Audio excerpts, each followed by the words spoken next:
სიმართლე გითხრა ძალიან ძნელია ხელისუფლების ნაბიჯების პროგნოზირება, მათ საერთოდ დაკარგეს მე მგონი საღი აზრი და არანაირ ლოგიკას არ ექვემდებარება მათი გადაწყვეტილებები. თვით ნიკამელიას გუშინდელი ამბავი არის ამის მკაფიო დადასტურება. ხელისუფლებამ დღეს გითხრა რომ თურმე ნიკამელია დააკავეს იმისთვის რომ სიტყვიერად შეურაცხყოფდა პოლიციელებს, მაგრამ ამავე დროს 100-კაციანი ჩასაფრება იყო. ჩვენ ყველამ კარგად ვიცით იქ სადაც ნიკამელია იქნა დაკავებული. ამიტომ არანაირი ლოგიკა როგორ მიმდინარეობს გადაწყვეტილებების მიღება ამ გუნდში ეხლა არ არსებობს და ყველასათვის არის ძალიან ბუნდოვანი. ერთი რამ რაც ზუსტად ვიცით რომ ეს არის პოლიტიკური გადაწყვეტილებები და აი ამ ტიპის ქმედებები უკავშირდება მხოლოდ და მხოლოდ იმას რომ ხელისუფლებამ არ იცის რა ტიპის პოლიტიკური გადაწყვეტილება მიიღოს. პირდაპირ უნდა ვთქვათ რომ მათ დაკარგეს ყველანაირი პოლიტიკური ინსტრუმენტი იმისათვის რომ აწარმოონ პოლიტიკური დიალოგი ოპოზიციასთან და ქართულ საზოგადოებასთან და ამით არის განპირობებული აი ესეთი მოქმედებები რომელსაც გუშინ ჰქონდა ადგილი. ამიტომ თქვენი კითხვის პასუხად გეტყვით რომ ნამდვილად არ ვიცი რა იქნება მათი ნაბიჯები.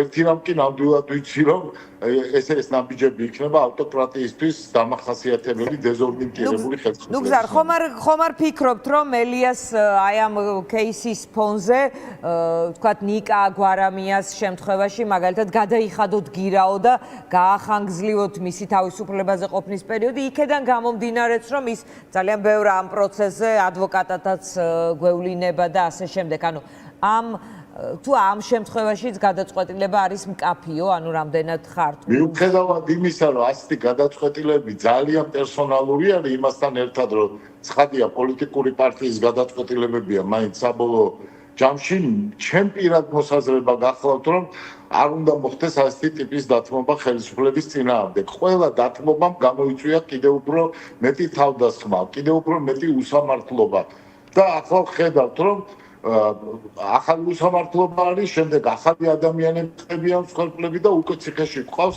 60-მდე პოლიტიკური პატიმარი. ამიტომ ნიკა გვარამია თვითონ გააკეთებს ჩემზე უკეთ ამასთან დაკავშირებით კომენტარს და თვითონ მიიღებს საბოლოო გადაწყვეტილებას. მესმის რასაც ამბობთ, მაგრამ მაინც ასე შევეცდები ახლა რაღაცნაირად რეზიუმე გავუკეთოთ ჩვენ საუბარს.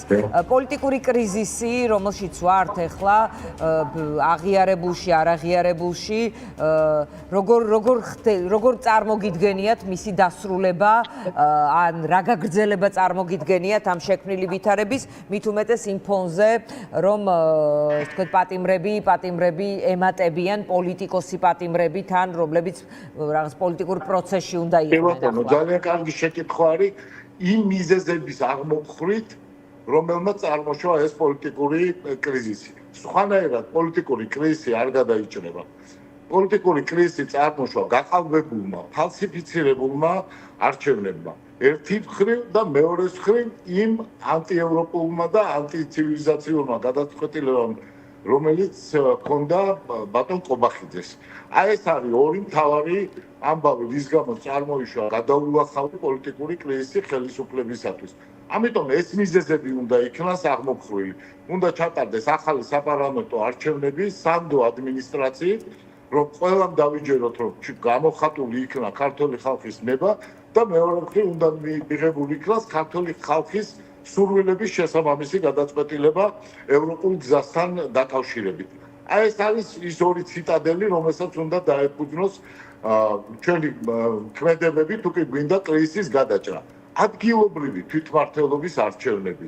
ისევე როგორც რაღაცა გორაბერეჟოულის გზებზე ზრუნვა ვითომც და ხელისუფლების მხრიდან სხვადასხვა სოფლების წყალმომარაგებაზე ლაპარაკი ვერ გადაწყვეტს იმ ფუნდამენტურ კრიზისს, რომელიც არის ჩვენს ქვეყანაში. იმიტომ რომ საკითხი ახლა და დილემა დგას ასე, ჩვენ გვინდა ირანისა და რუსეთის გზა. ამიტომ რაღაც შიდა სასოფლო გზებზე კი არ არის ახლა ქართული საზოგადოება მომართული და ეს კრიზისი, ამიტომ კი არ დგას ქვეყანაში. არამედ მხოლოდ და მხოლოდ იმიტომ, რომ გაყალბებული იქნა არჩევნები.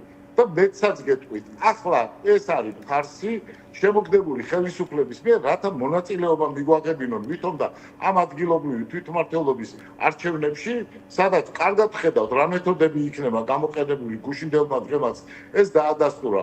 ამიტომ ახლა ნებისმიერი პოლიტიკური პარტიის მხრიდან ლაპარაკი იმაზე, რომ ადგილობრივი თვითმმართველობის არჩევნები გადაწყვეტ საქართველოს ცივილიზაციურ გზას, მიმაჩნია, რომ არის ტყუილი